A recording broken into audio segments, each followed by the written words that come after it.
It's 3:30, so we'll just get started. And I just introduced myself. I'm Mel Sykes, and I'm the moderator for this session.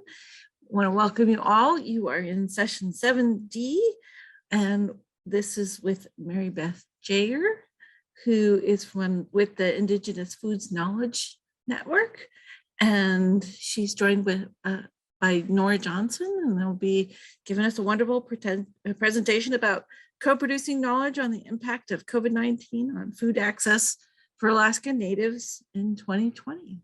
So welcome, and thank you for being here to present for us today. Thank you so much. It's wonderful to be here. And thank you for those of you who are, that end of the conference, the last presentations that are coming through. So it's really great to be here, and it's an honor. So as she said, really quick, bonjour, Mary Beth Yeager. Potawatomi Nadal.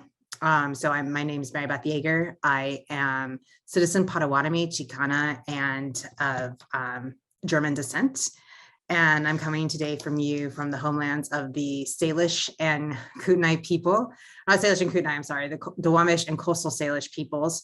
And I am actually also, besides being co-lead for the Indigenous Foods Knowledges Network, I am also a research analyst at the Native Nations Institute at the University of Arizona, so the Tohono O'odham and Paskayaki people's lands. And as always, with land acknowledgements, it's good to have them, but also to take a step further. So like, for example, up here, you have the ability to pay real rent to the Duwamish Nation. So that is something that I participate in. So with me today is my colleague, Dr. Nora Johnson, to talk to you about our COVID-19 project. But first, our other two authors couldn't be here today, so that's Corey Erickson and Dr. Lydia Jennings. I want to also, so I'm going to do a quick overview of us. And so here's a picture of us, Nora and I, for various, this is all pre-pandemic pictures. I'm just cracking. We joke because we're both co-leads, and Nora is actually the PI on the project of Indigenous Foods Knowledges Network. I'm a co-PI. We're the team East Coast, West Coast, because we're both coming from you on the different coasts down in the lower 48. So a research team from the University of Colorado at Boulder and the University of Arizona received 4 years of funding that started in 2017 from the National Science Foundation to develop a research coordination network. And this is a little bit about, that's actually the original name. So if you search the NSF database, that's what you're going to come across. And as we know, in March, since it's been 2 years, March 2020, things changed with the pandemic, and we're actually in no cost extension. So we'll do a no cost extension this year. We're in one right now, and then into next year too. So IFKN goals, before I talk about a little bit more, so building relationships and community among Indigenous communities in the Arctic, subarctic, and the US Southwest. So something that's important to think about with this, and people ask like, why the Arctic, subarctic, and the US Southwest together? It seems kind of like a weird combination, but in many ways it's not. It's where we're seeing so much rapid change in the climate. And also too, there's lots of Indigenous peoples in both areas. There's, the need to protect food sovereignty in different ways, Indigenous food sovereignty. There's similarities too. There's a lot around water, accessing water. There's similar plants between the two. So there's similarities and differences, but it's a great way to learn from each other. And another big goal of ours is to build accountability to one another and to the lands. Relational accountability is a big deal. and very important. So it's not just that swooping in, swooping out, extractive kind of research that research has done and often continues to do.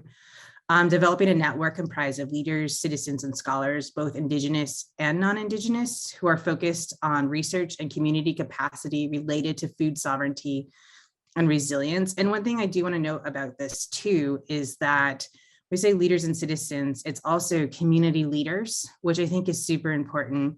It's not just people in the ivory tower deciding, oh, this is what we should do, but also too of people who are in the community, grassroots, and also too supporting younger Indigenous scholars that are in academia, and just having that extra support has been, research has shown, is super important.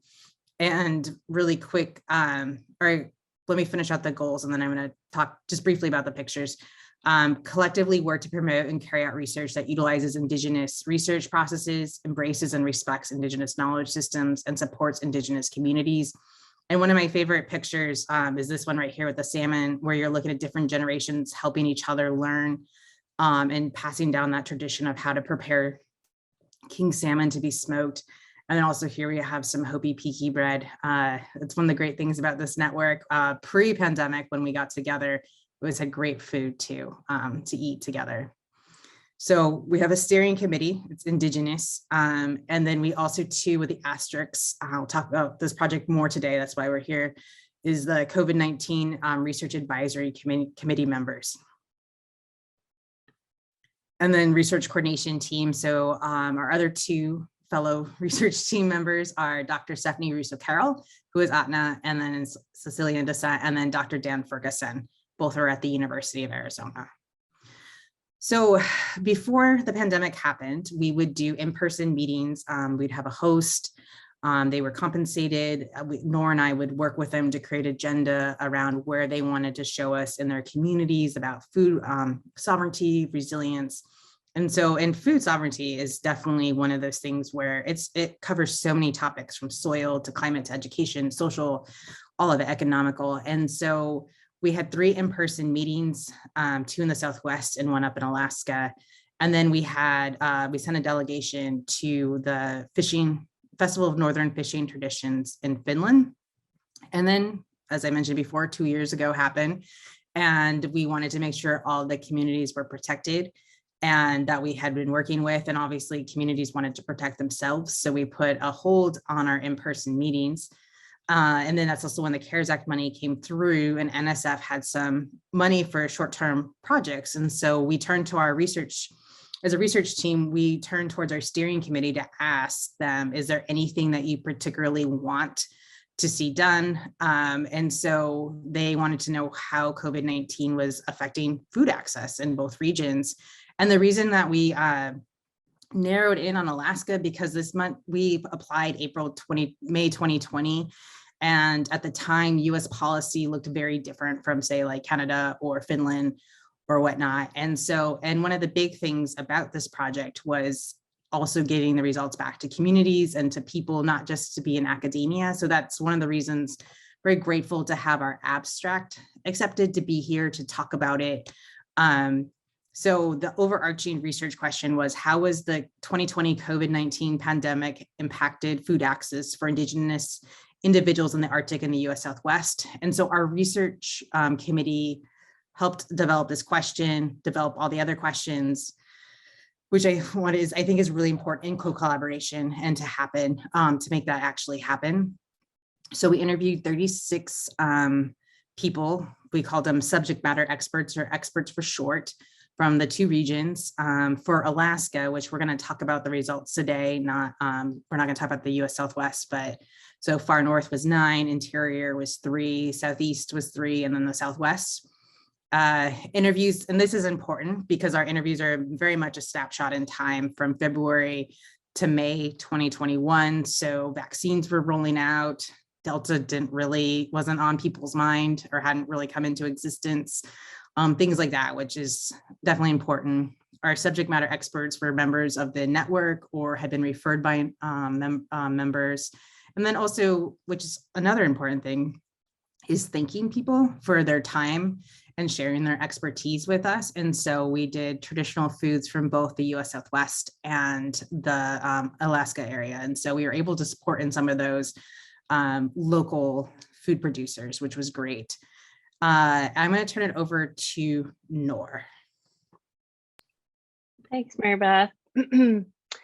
Yeah, so I'm just going to give you a little overview of what we learned from the interviews with experts from Alaska. And as Mary Beth said, we will be, sharing in different venues what we learned in the Southwest, and then also doing some analysis and sharing what we learned across the two regions. But today we're focusing on Alaska. And I'm putting a link in the chat to a publication that we wrote an essay as part of this year, the 2021 Arctic Report Card. And so a lot of what we're sharing today, you can find in that essay as well. So just to begin, some of the things that were challenging in terms of food access, quarantine and limitations on travel really made it hard for a lot of people to access their traditional harvesting areas, especially people who were living in cities, but often return to smaller villages when it's harvesting time. And so that really emphasized also the importance of the infrastructure, the boats, the smokehouses, the nets, all of these things that without access to those things, it's really hard to do traditional harvesting activities. So people were just unable to harvest in certain cases. It was also harder for people to share that infrastructure. A lot of times, different groups would come in and share hunting cabins. Extended families would come and use the same fish camp, and people reported having to have much smaller groups or having to coordinate. So different people were there at different times. On the flip side, we also heard, at least from one person, that more people were at fish camp for longer because they didn't have anywhere else that they had to be because their workplaces were closed. Next slide. So another area of challenges that we heard about was in food sharing and distribution. So people talked a lot about the importance of their food networks and how they were able to get different foods by sharing and trading across different regions. And because those in-person visits were shut down and people really stayed put for the most part, at least this was in 2020, in the spring of 2020, there were certain foods that they just didn't get, that they were used to being able to access through those networks. And then the biggest thing that people talked about really was the loss of the social aspect of food and food sharing. So the community meals, the family gatherings, the ceremonies, the potlatches, all of those things that give a lot of meaning to gathering and eating traditional foods. And people really talked about missing those. One person said, my freezer is full. I have all these things that I want to give and I haven't been able to share them. And she was really sad about that. Next slide, please. So, and then another area of challenge was just specifically changes in food harvesting practices. And this was fairly minimal. Many people said there were only minor changes, like they would use masks when they were in groups of people. But several people talked about how, usually when they would go out on hunting trips that were longer trips, they would routinely make stops in other villages or gather with other hunters while they were out on the land to exchange information about where the herds were, to get fuel, to visit with people. So people reported that they were not able to have that kind of more social aspect, and they had to do more planning to make sure they could bring all of their supplies and fuels with them when they were harvesting. Next slide. And then this was sort of about some things that we learned about the bigger picture and that we're all really aware of, I think, of impacts in terms of the supply chain issues and the larger economic impacts on businesses. And so people reported different challenges around accessing store-bought food. One big thing was just when people were living in really smaller villages, it was hard for them to access food that they would usually buy for less cost in larger towns. So, you know, someone who was on the road system said that, you know, he would usually drive to Fairbanks. And in this case, you know, he had to pay freight to have the food shipped instead. But there were others examples of an increase in cost and a challenge of accessing store-bought food. And then also, I think probably you're all aware of this example, but it was a powerful example of the disruption to Raven Airlines when it shut down in that early stage of the pandemic, and communities that were used to accessing food, the resupply from Raven were really had a really hard time for a little while in terms of foods just not being available in the store. And then some people also mentioned disruptions to ammunition. It was hard to get ammunition for hunting. Next slide. Okay. So let's see. I think this is our last challenges slide. Then there were some challenges around physical and mental health that were linked to food and harvesting activities. So just the fact that, you know, if certain things weren't available at the store, they might be substituted by less nutritious items. Elders, a couple of elders that we spoke with said that they were worried because they were used to being active during the harvesting seasons, and because they weren't able to harvest, they were worried that their physical fitness and stamina might have decreased.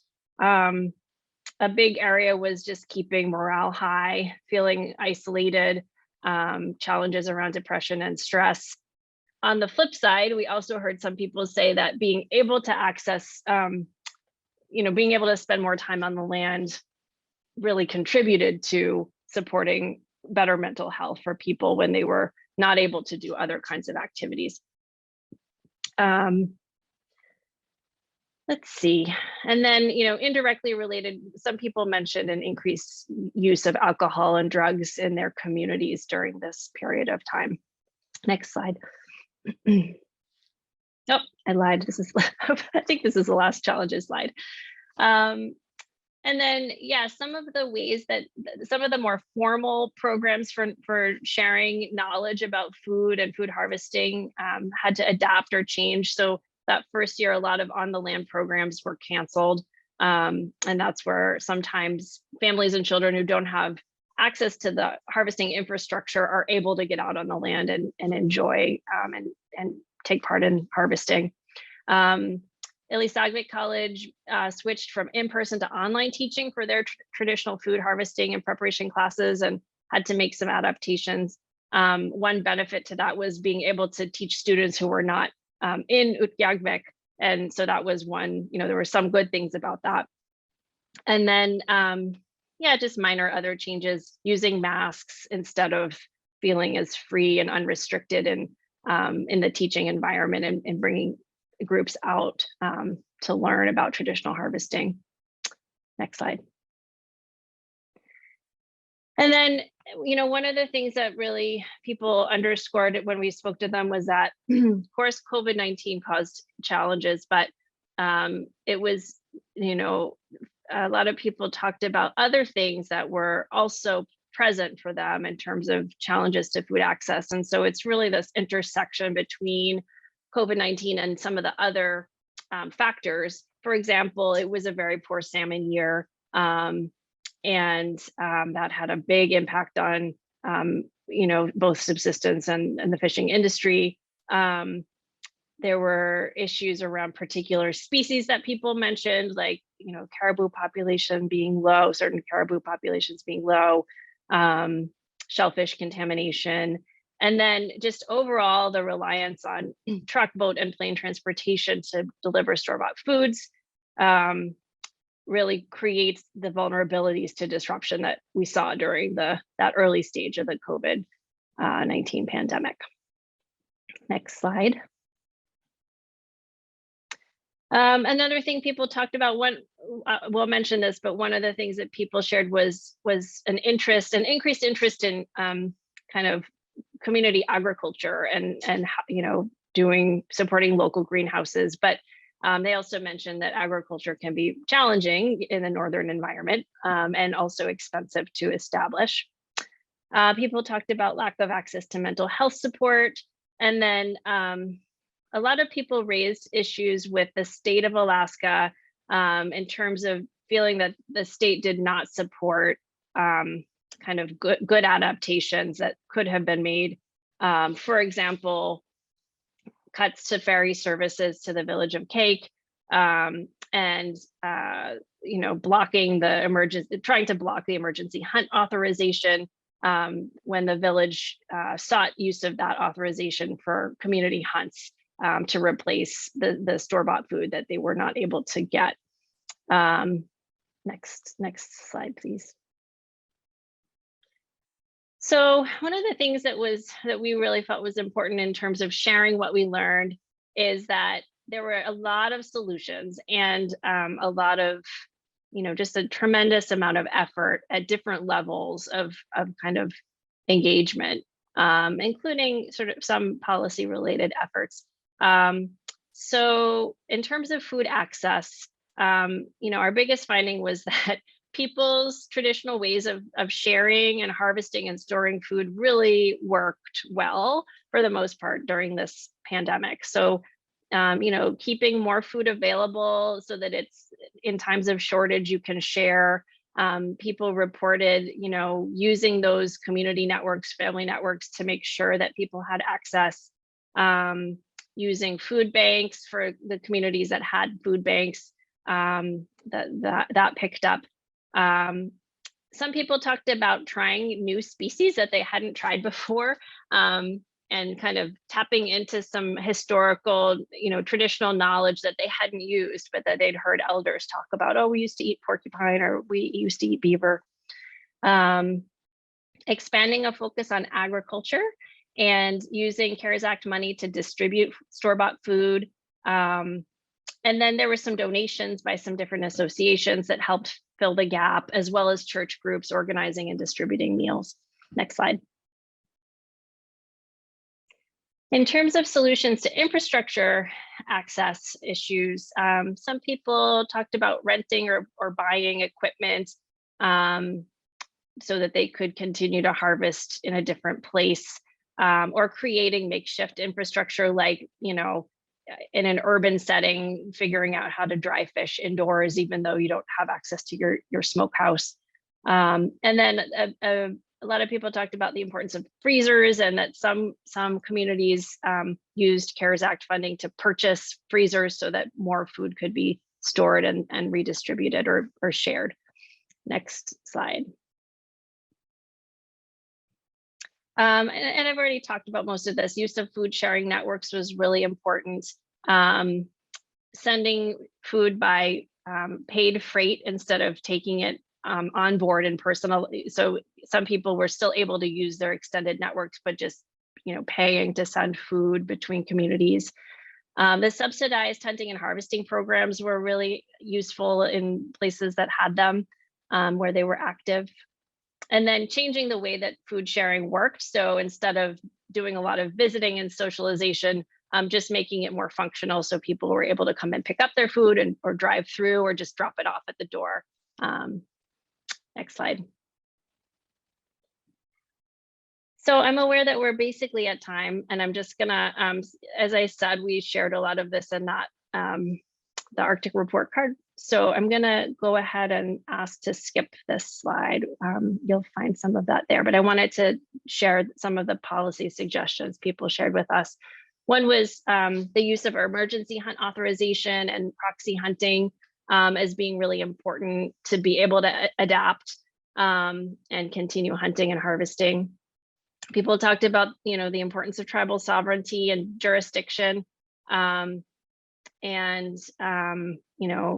the importance of really being involved in co-management boards and bodies. Rethinking access to store-bought foods and thinking about how to, decreased dependencies on those foods was something that a number of people mentioned. Greenhouses, exploring different ways of expanding agriculture at the community level, a number of people talked about. And then just looking here real quick to see, a number of people talked about climate action. So that's kind of going back to that bigger picture of the overlapping issues and how they reinforced one another and some of the overlapping challenges people were seeing. Next slide. So these were the key messages that came out, that many of the challenges in access were linked to the role of travel, being able to travel to traditional harvesting areas and needing to have access to harvesting infrastructure. But food sharing practices and networks were very strong and they helped bridge the gaps.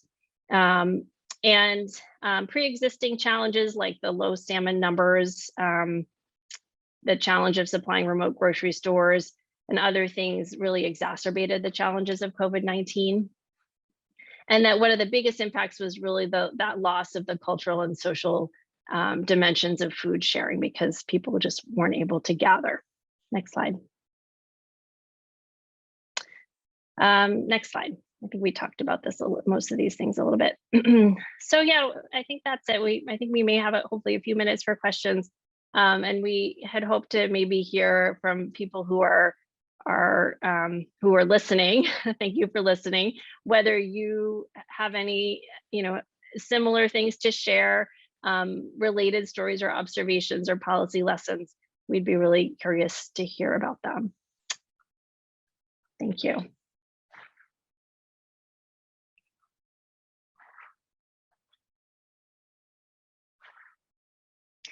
So I see your comment about the impact on mental health and in connection to food availability. Yeah, I thought that was really interesting too, that on the one hand, for those who are, I think a number of people said this really sort of shows that pre-existing inequity where some families have access to the land and the infrastructure they need to be able to harvest and other families don't, or it's not part of their normal practice to kind of go out and spend time. So for those who were able to go out and sort of be on the land more, in some ways there was a benefit to them, whereas other people just felt really stuck in their houses. So there was a big difference there. Anyone have any other questions or comments?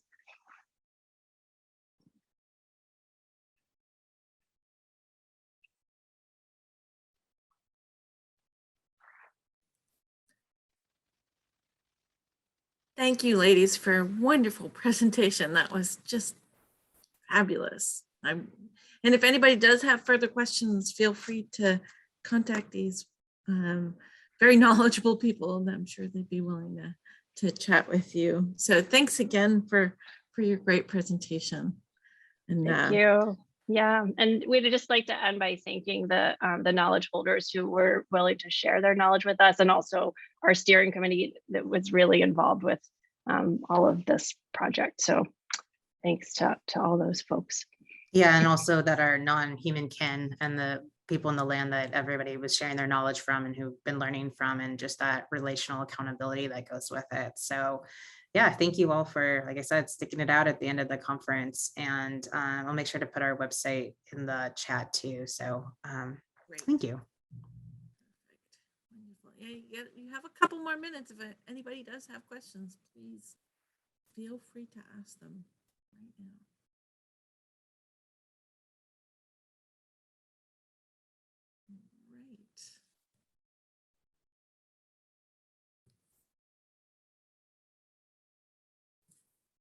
I realized if we forgot to add that Nor and I were the main interviewers in that, and then Dr. Lydia Jennings, who couldn't be there today. So it was quite, I did most of the Southwest ones and Nor did most of the ones in Alaska. And it was really, it sounds cheesy, but in many ways it was an honor to be able to sit with those stories because, people still processing what's going on. And the other thing that we didn't talk as much depth in about is the results that you saw. Actually, our research advisory committee looked at them first to make sure we were interpreting it correctly. And then we shared it actually with the experts too. So where was it?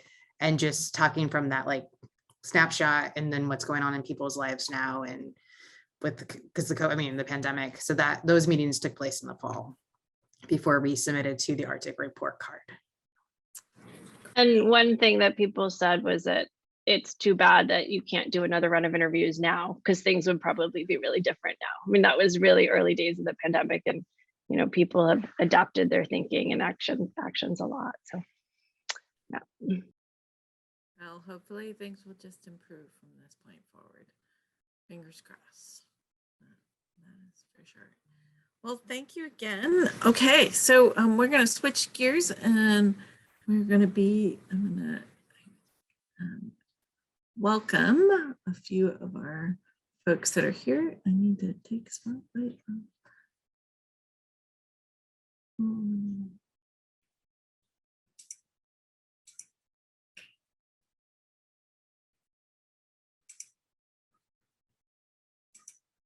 All right. So our next session will be with Sarah Lewis. And again, I welcome you all who are here to visit with Sarah Lewis and hear what wonderful things she has to say. And Sarah, I'm going to give you a spotlight so everybody can see you. And I am pleased to introduce you. You're here for the next session, which is 7D, Prepare for a Wild Harvest, with Sarah Lewis, who works for the UAF Cooperative Extension Service. And take it away, Sarah. Thanks for being here. Yeah, my pleasure.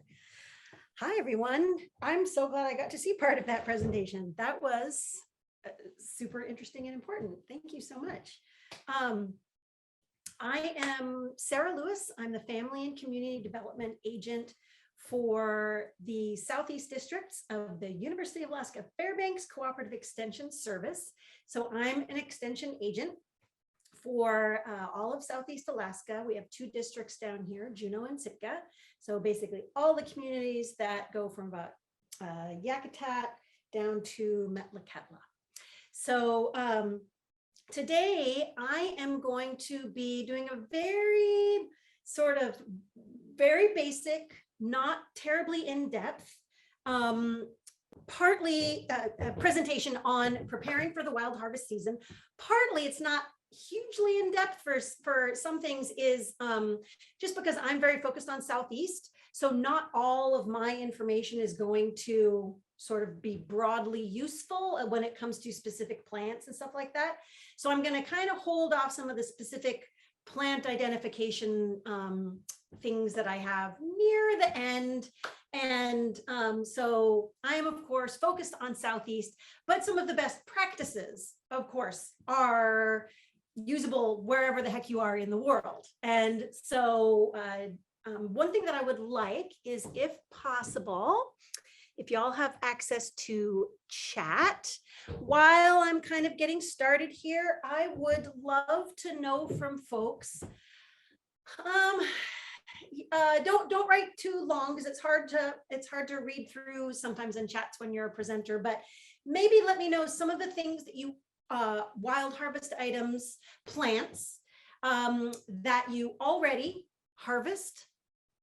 And then if there's any that you are interested in learning more about, or specific seasons that you are interested about, things like that, just to give me an idea of where people are at when it comes to wild edibles harvest.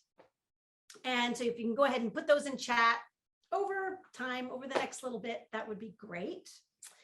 And whether you're a beginner or experienced, or actually it would be great to know where people are as well. So whatever you want to put in chat, just let's talk about wild harvest, where you are, what you harvest, what you want to harvest. All right. And I'll read those out in a little bit. So I'm going to go ahead and start basically just by talking about the seasons and the very general categories of wild harvest, wild edibles that you can find during those seasons. I might mention some months, but those months will be related to Southeast Alaska. So in all of this, so basically an overarching recommendation for everybody is to talk to local experts where you are. Now, I mean, some important things to keep in mind about where you are as well is whose land it is, if there are folks who rely on that land for subsistence, etc. So those are all things that you need to think about. I'll probably talk about some of those a little bit later, but the overarching recommendation is to talk to local experts. Whoever that may be, there are extension agents that have lots of information. There are Indigenous, knowledge holders that may be willing to give information. So see Alaska folks down here in Southeast, we've got a lot of really amazing Indigenous knowledge holders who are often very willing to give information, not secret spots. I'll talk about that in a second, but general information for sure. All right, so spring, let's start with what we're headed towards, which is part of the reason I like to do this particular presentation out now, because we're all at least thinking about it, So spring is going to be shoots and early leaves in general. And one of the things that has been, it's been described to me, and it makes a lot of sense, is that a lot of the early vegetation is very high in nutrition and tends to have sort of a tonic. I am not going to talk about medicinal uses of plants. That's not my area of expertise at all. I'm very food focused, but they tend to be really good for starting out the year. Think about the animals that have been hibernating, the humans who have been eating maybe potentially very high protein, less access to fiber, less access to green things over the source of winter. And a lot of those early shoots and leaves are going to be really green tasting, but in a good way. Not going to be like grass green tasting. There's some really great flavors. So shoots and leaves are in spring. Summer, you have of course start getting into some of the early berries, some of those, but those do tend to be a little bit later. But summer, I say May to July here in Southeast, but take that as it is.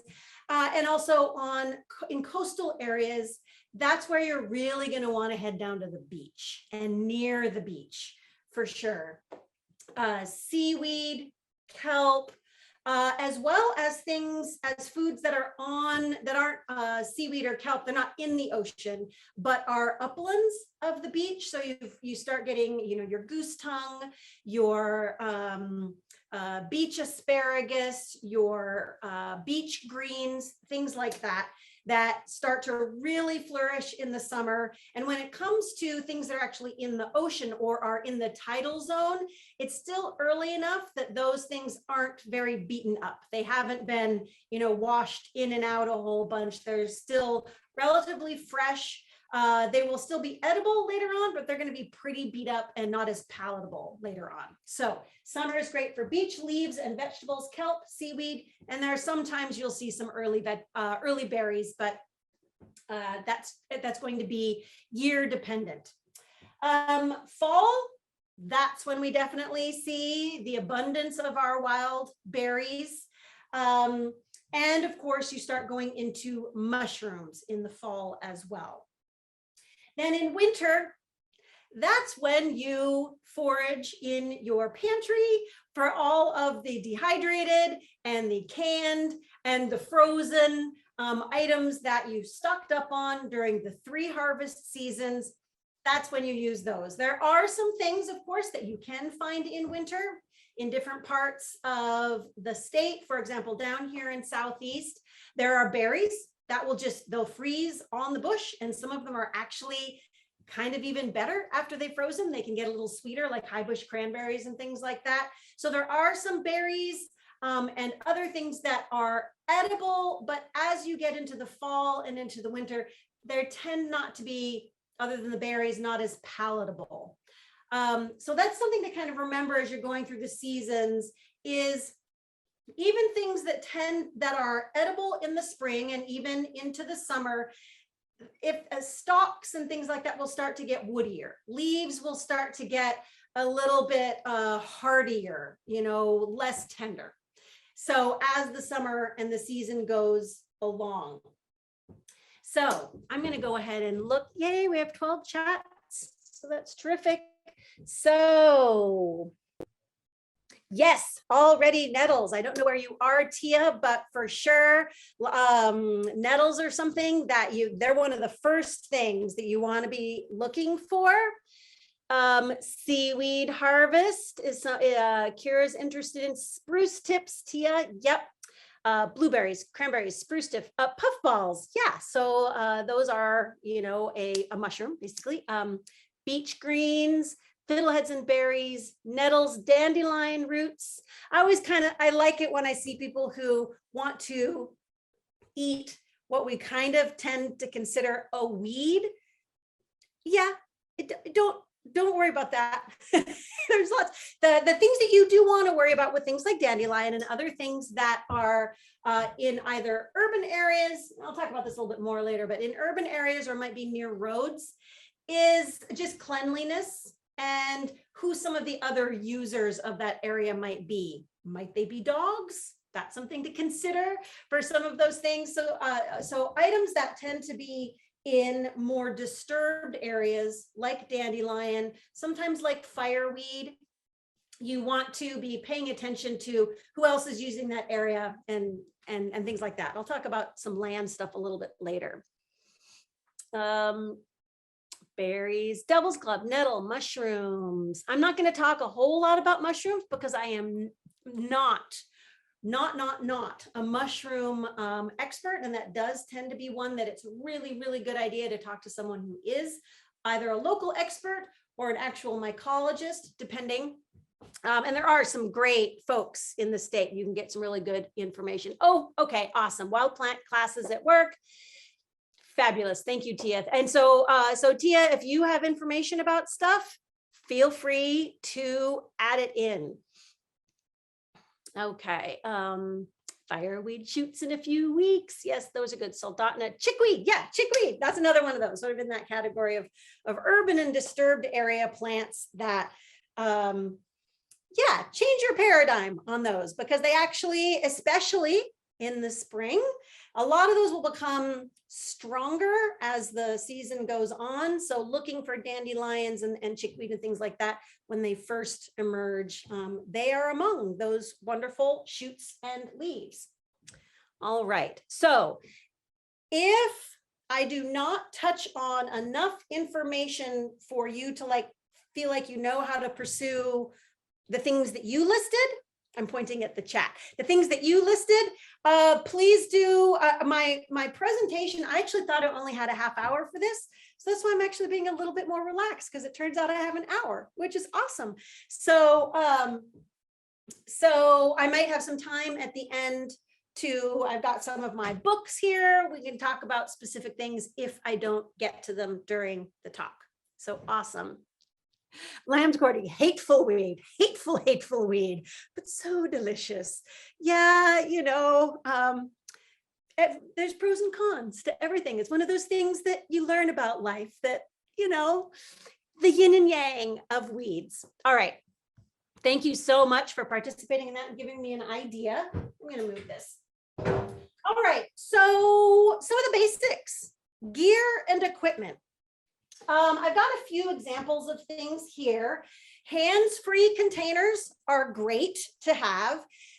They can be, the complication comes when you're actually going out and you might find more than one thing. So a lot of times in berry season, folks are going out for whatever that berry is, or even a mix of berries, and they don't care if they all go into one bucket.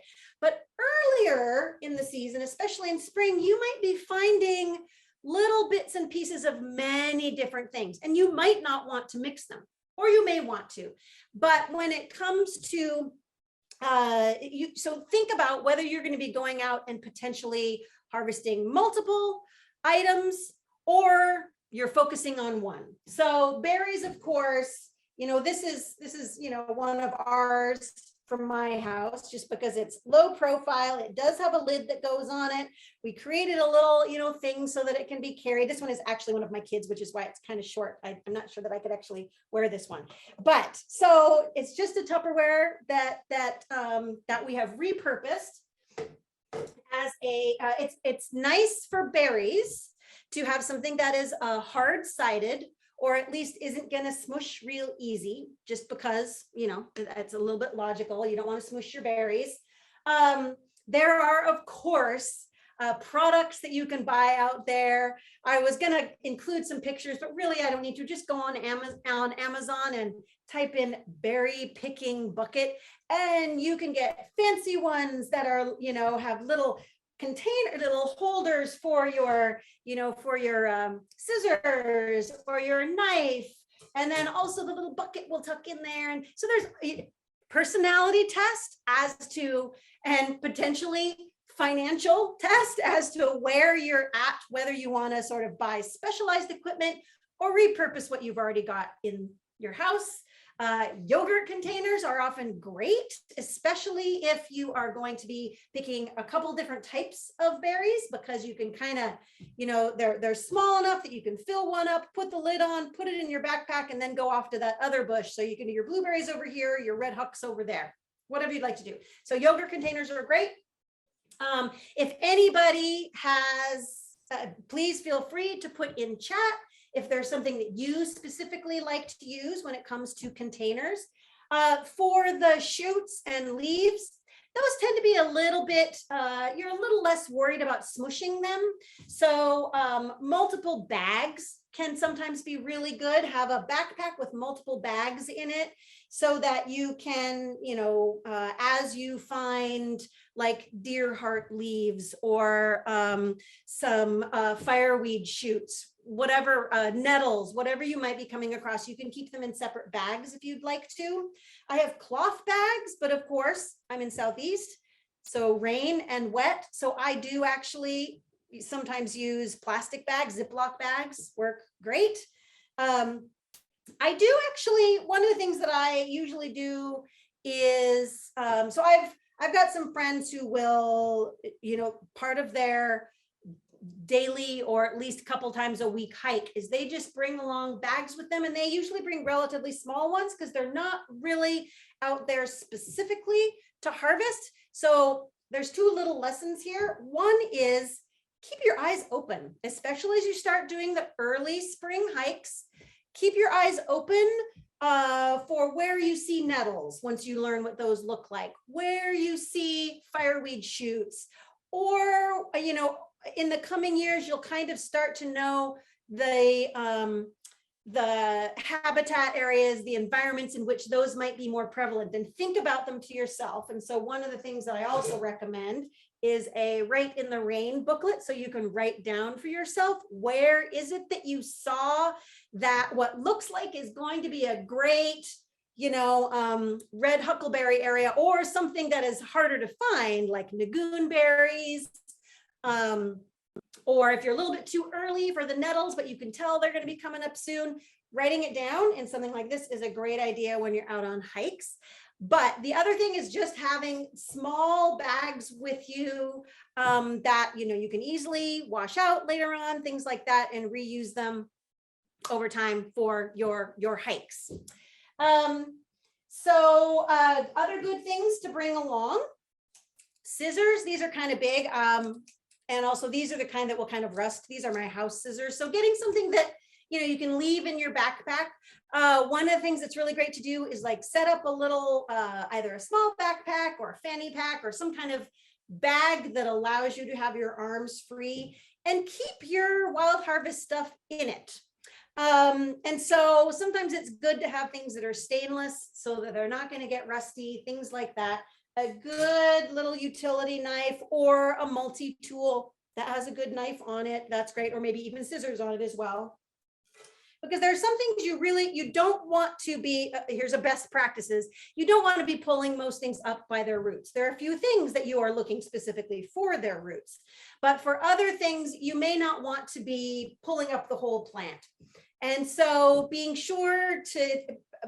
specific about what you're harvesting is one of those best practices, so that you are not accidentally harming a plant so that it can't continue to grow in a healthy way, or reproduce, or whatever it needs to do, so that the plant can keep going. So being pretty specific about what you're going to be harvesting is a great idea, and that's going to be different kind of for different plants.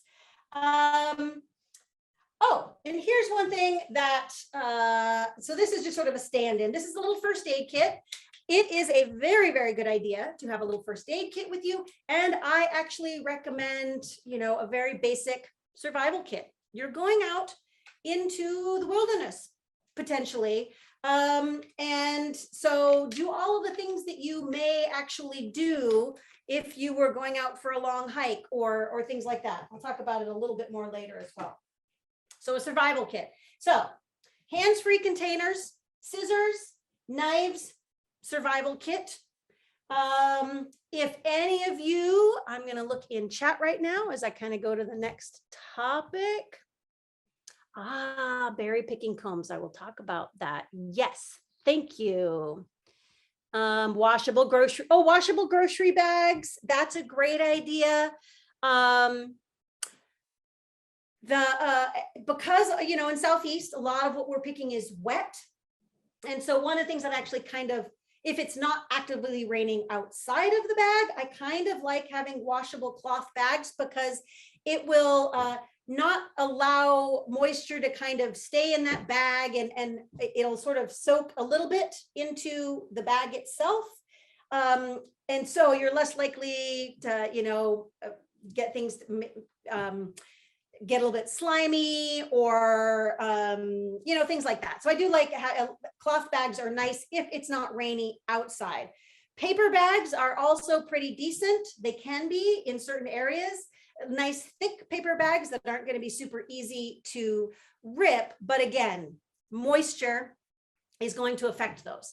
So I'm going to talk about berry picking combs and the ethical ramifications of those, damage to the rest of the plant and that ecological area. So I've actually seen pictures of very early berry combs that were used by Indigenous peoples, because they do, they speed up the process.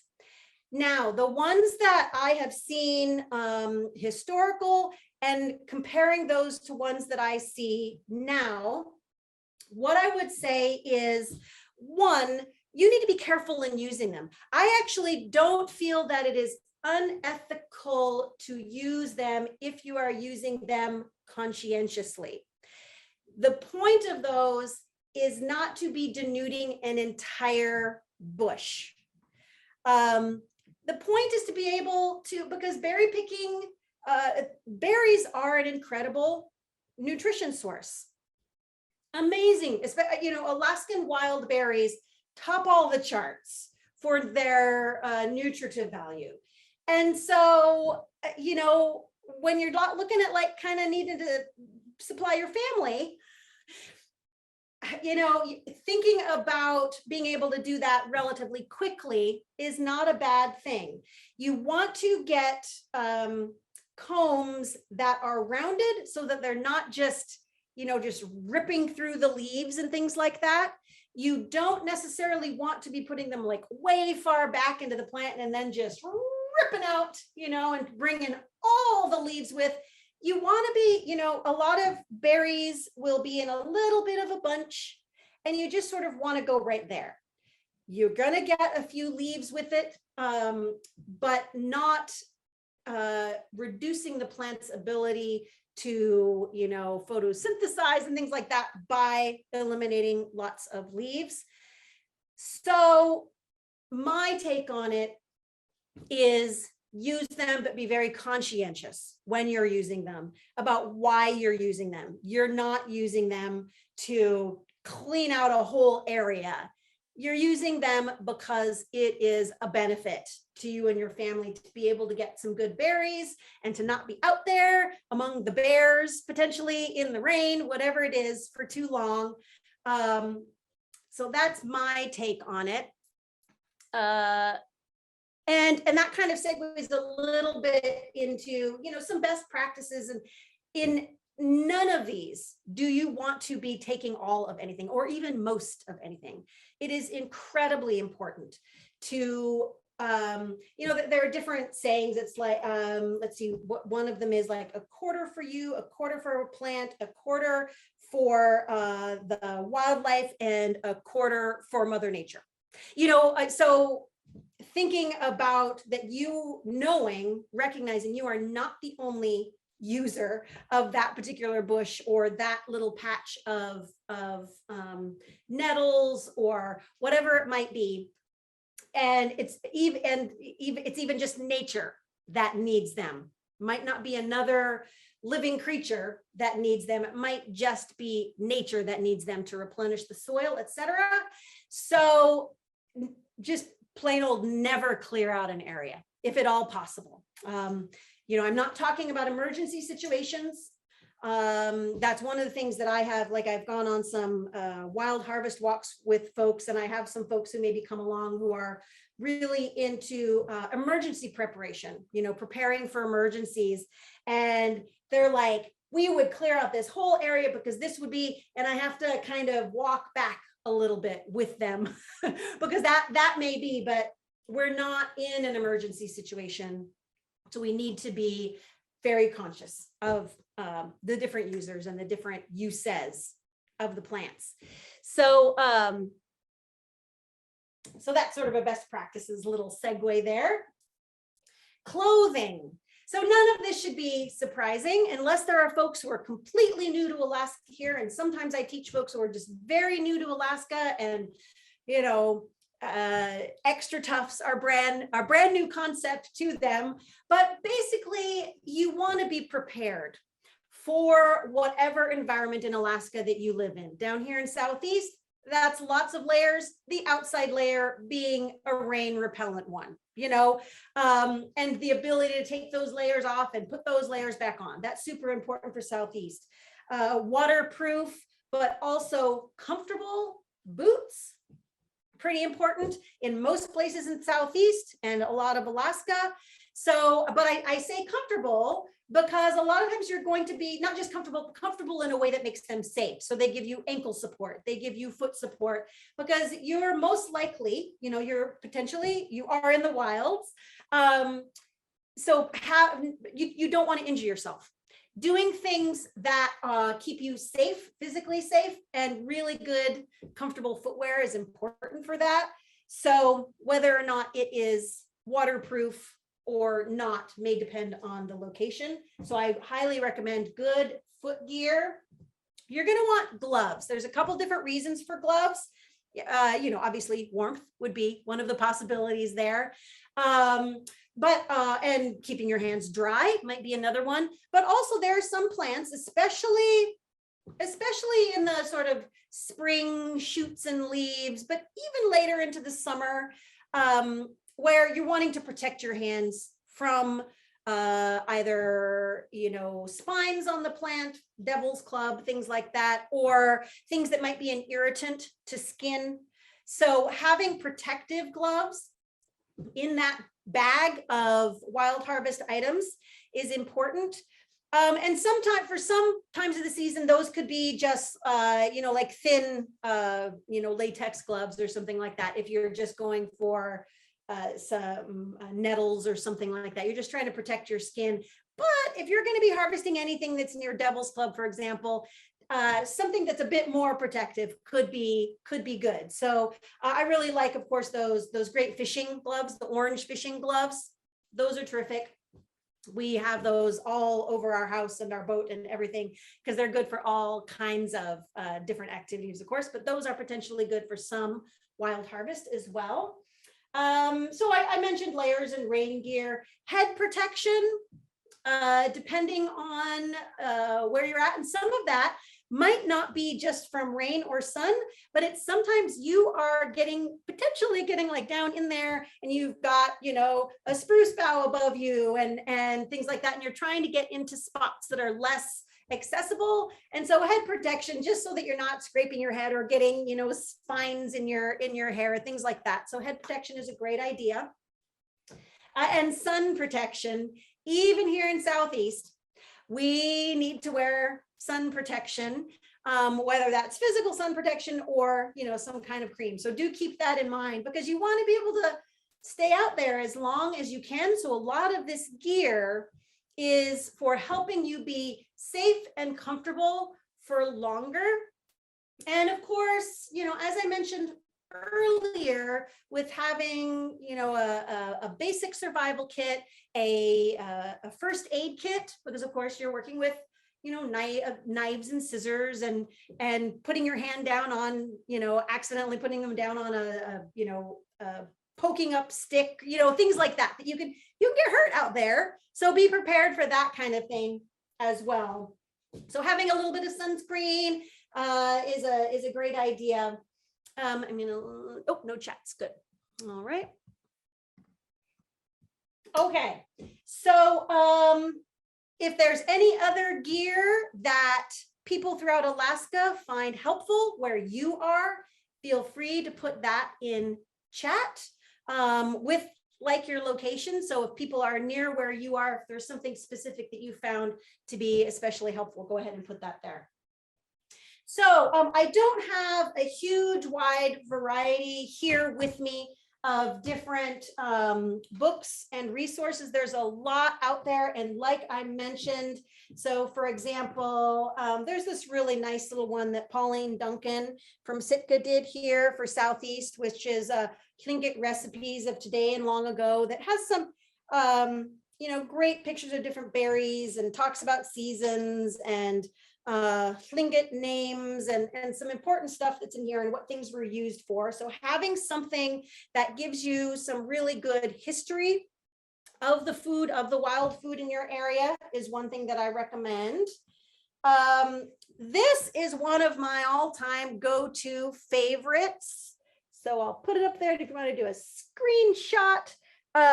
So this, for a period of time, was actually out of print in, I think, I don't remember when, but I could only find it in used bookstores. So every time I found one in a used bookstore, I bought it. So this one, for example, is Tidal Wave. So I'm so sorry, people in Anchorage, I cleared you out every single time I went to Tidal Wave of this book to distribute it far and wide. But I believe it's back in print. It is by Janice Schofield. She, I believe, maybe in Palmer or Homer now, I'm not sure. Did someone have a question? No, this was Tia. I was going to say Tia. Janice Schofield lived in Homer for a long time, and that's when she wrote the book. Yep. She lives in New Zealand now, but she just came out. She just came out with a new book that focuses on edible plants in Alaska, and you can Google Janice Schofield on Amazon and find the book. I can't think of what it's called right now. Thank you so much. If anybody happens to have a little bit of Googling fingers, maybe you could find it and put a link in the chat. That would be awesome, because I am a fangirl. My husband is from Homer, so I feel like I have a little bit of a connection with her, just, through the ether. But this is one of my favorites. And part of the reason it's one of my favorites is she gives really, really great information, both sort of scientific in terms of identifying, where is it identifying? And she gives pretty good historical information about uses, and she gives a good harvest calendar, and she'll also give recipes. So it's just, and they're good color pictures. This one is just always my favorite. I know that there are some others out there that are excellent for our area, but somehow they've just never grabbed me as much as hers has. There's just something very accessible about the information that she gives. That's really, really good. Can I just say, interject please. one? This, and I don't know if it's going to show it. Let me see. It's not showing it. No. The Cooperative Extension Service wrote Wild, Edible, and Poisonous Plants of Alaska One. paper. And this one is from the what was it? It had a lot more plants in it. 1953 was when it was first printed. Right. And it had a lot of recipes in there from Alaska Native peoples. I'll see if I can. Awesome. No, yeah, please do, because yeah, that might not be one that I have seen. I've been with Extension for 10 years, and every once in a while some things come up, you know, old publications. People will drop them off at my door when they're cleaning things out, and I love the older publications. We have reduced what you're talking about into this guidebook specifically to be able to kind of bring it with you in that backpack. And so it does give a little, like, for example, I just opened to the Palace Buttercup, and it talks about how Indigenous people used to cook the plant before eating. So it does still give a little bit of information about historical uses of certain ones. Unfortunately, it does not have color pictures, but it does have really good illustrations that can help you identify, and information about habitat, etc. And then it talks, you know, on the back, it has a couple of the ones that you really, really want to watch out for, because these are the poisonous ones, a couple of the more poisonous ones. So baneberry and poison water hemlock, for example. And there's a room for notes and things. So this is a good one to carry along with you. There are a couple other ones that are pretty good too, that are also small. I think Carol Biggs here in Southeast some years ago put together a couple of small versions, which have some pretty good information, and you can sometimes find those. I think you can still find them in bookstores, but used bookstores for sure. So those are, you know, only three of many amazing. Oh, there it is. Thank you so much. That's terrific. One of the things that I'm looking to see if there's anybody here from Sea Alaska. Oh, I see Heidi's here. Hi, Heidi. So one of the projects that I would like to do with Sea Alaska in the coming bit is a version kind of this that is a little bit more focused on Indigenous use, Tlingit use, Haida use, etc., and names and things like that. But that's the dream. That's the dream right there. So all right, so resources and guidebooks. There are lots of great people online as well. I see some names here of people. Yes, I wasn't gonna call you out, Amy, but I knew that Amy would probably have something that is super good. So take a screenshot of that. Edible and medicinal plants. So yeah, anybody who knows of other really good online or book resources that you have used for your area, go ahead and put it in the chat. That would be awesome. Links to them is great as well. So yeah, please do that, because a lot of this is, of course, there's lots of books and things, you know, because people have been harvesting wild plants in all cultures throughout the world, you know, for a long time. And so sharing the information through books has been done for a while. But really, when it comes to very localized stuff, it's really good to be talking with people from your very specific area, or at least very close by. So finding those resources, and a lot of those are online now. So for example, Planet Alaska. So Vivian Yeager, she has done some really great stuff for Southeast about wild edibles, and she's got a website, Planet Alaska. I think she's up north for a little while now. Amy may have some other things that she can put in chat. But so lots of really, really great resources out there. A lot of the blogs you will find also have potentially really good recipes. And I have a couple of, I'm going to put in chat when I have a minute, I'm going to put in chat some links to a couple of little recipe books that I have. And actually, just another call out for Amy O'Neill Howe, because some of those recipes were developed by her. They were for a Wild Kitchen Walks series that we did here in Juneau some years ago. And so I will include those. But recipes, you can find some really good stuff online. There's some great Facebook groups as well that you can yeah, of course, the names, there's so many that Alaskan Harvesters, I think might be one, a Facebook group. There's some pretty good ones out there where you can like take a picture of something, put it out there and say, hey, what is this? What can I use it for? And then you can get some information back. But be careful, sometimes you get not great information back. You know, it's when you're crowdsourcing, you're gonna get all kinds of stuff. So give that a try. I'm going to look at chats real quick. Oh, awesome, Tia. Thank you. The plants that we eat. That is that one is I think, is that one for farther north? Amy, what region is that for? Medicinal flora. I know it's interior, but I think probably Western Alaska. Okay, awesome. It's Thank the you. Nana region. Thank you. Kotzebue. Yep. Perfect. Thank you. Oh, that's great, Tia. So the ones that she put are things that you can get online. Yay. Thank you so much for including those. Alaskan Harvesters on, oh, we have the owner of that group. That's awesome. I'm so excited. I'm a little bit flummoxed. I'm a little bit of a fangirl of that group. So thank you for joining us. Okay. So habitats, a lot of times what they will do in most of these guidebooks, depending on, you know, how in depth they're going, they will talk about the different habitats and that you can find certain plants in. And of course, it's gonna vary across the state. So of course, here in Southeast, I'm mostly looking at forest, you know, boreal rainforest, wetlands, beach and tidelands, a little bit of that more sort of tundra-ish. It's not really tundra, you know, but sort of those mossy soft lands that we do have in some areas.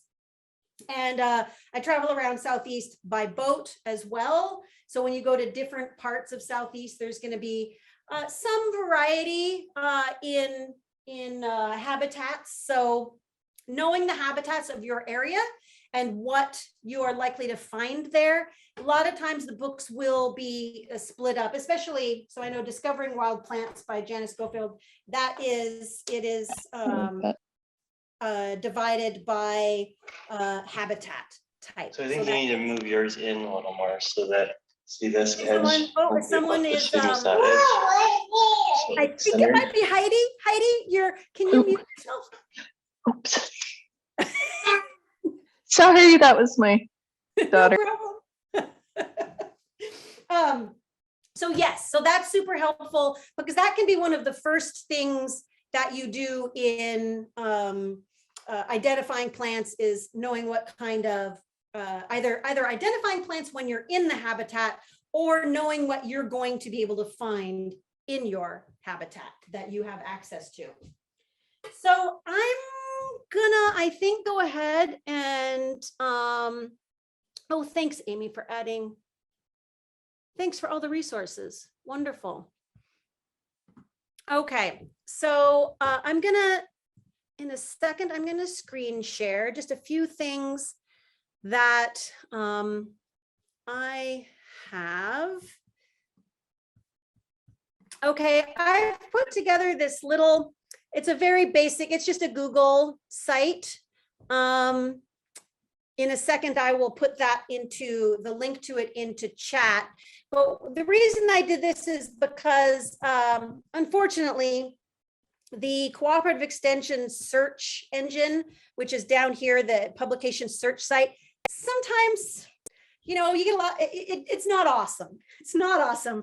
And so when you're trying to find, you know, just random wild edibles, you might not get everything at once. And so I have actually put all of our free extension fact sheets for each one of these onto this website. I will put it in the chat in a second. So that's one good thing. Let's see, what else did I have here that I wanted to share? Yes. So this is an image of one type of berry comb. And one thing I want to point out that I like about this is that it's curved, so that was one of the things that I was talking about. It doesn't have really sharp teeth. But what's nice about this is that if you're using it carefully, you can get a little bit more than you would otherwise, a little bit quicker, but do use it carefully. Okay, and so these are, I'll add these links in a second. And I did also have, here's the Planet Alaska website. All right, so I am also going to, I have various, as you can see here, just different images. And I'm gonna go ahead and say right now that some of these images I just grabbed from random places, which is not all that cool. I would love to give credit to everybody. It's hard. We have all of these pictures with extension. They have licensing and stuff, so it's really hard. So I just did Google searches, and you can do Google searches as well for images of certain things. But so a couple of, maybe looking at this list, people can put in chat what they're most interested in. So, but I will start with some things that will be coming right up that people have already mentioned.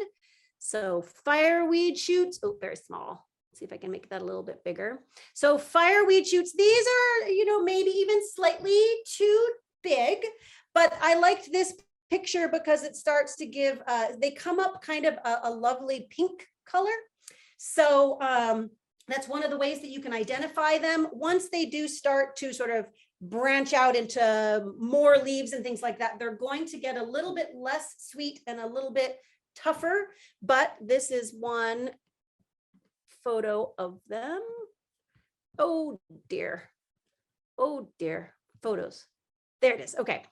Let me look at another, see what this one is. Okay, so yeah, and you can see that these have been harvested. There are some early leaves. You can see the pink. Lots of different ways. I'll be adding some okay. I'll be adding some recipes. Nettles. So these look relatively large. These are not very large. And you want to be focusing mostly on very new leaves. Again, so like the very top leaves are good. I know Amy is an absolute expert on nettles. She has some great recipes that she's put together. I think they might be included in what I'm giving you guys, but okay, nettles, here's another nettles. I think this is actually, these are a bit tall, so you want to get them a little bit earlier than this, but also going for the sort of newest leaves. But so for example, this is one of those things that the whole process, because it's not just one season, it's not just 1 year. You want to be thinking about this for next year as well. So maybe you missed the nettle season, it came early this year before you were ready, whatever, but you go out and you see a bunch of these someplace, make a little note. Make a note in your Write in the Rain book to remind yourself of where that was, because next year, that's the place you want to go check out. Okay, I'm gonna look at chats real quick just to make sure that seaweed and kelp, okay. Why is it good to focus on new shoots? Older leaves can potentially taste fine depending on the plant, but they do, or maybe you're talking specifically about the nettles. So the they're called stinging nettles. I've been calling them nettles, but really it ought to be, nettles, okay. I really ought to be calling them stinging nettles because they do have that property. You need to add some heat to them in some way, either by cooking or dehydrating to get rid of that sting. You want to pick those with gloves, and they do, as time goes on, like a lot of leaves. They're just not going to be as palatable later on. That doesn't mean that they are not edible, but definitely you'd want to look at cooking them and thinking about flavors and things like that as you get. Yes. Okay. So older leaves have more oxalates. And so you need to, and the oxalates need to be, it's like denatured. It's like destroyed. It's not something that's living. It's a chemical. So, but you need to neutralize it basically. And the earlier the leaves, the younger the leaves are, the less of those that there are in the leaves. So seaweed and kelp. Okay. All right. So let's look at bullwhip kelp. So there was a great presentation yesterday on both wild and cultivated kelp and seaweed harvest. It was terrific. There was even stuff about the nutrition and all the ways in which kelp and seaweed are good for our bodies. It was terrific. I don't know if it's recorded, but if you can go back and find that, it was really great yesterday. There's lots of terrific, anytime you're looking at seaweeds and kelp, they're going to be at their best quality earlier in the summer, like I said, before they start getting beat up by tides, by the beach.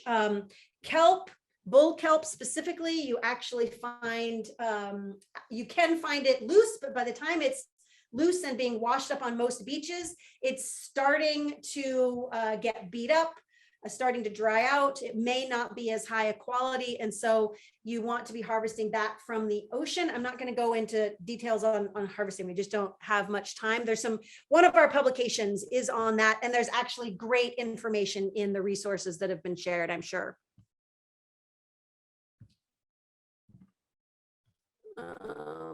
This is another bullwhip kelp picture. It's taking a long time to load. Oh, so this is when it's on the beach.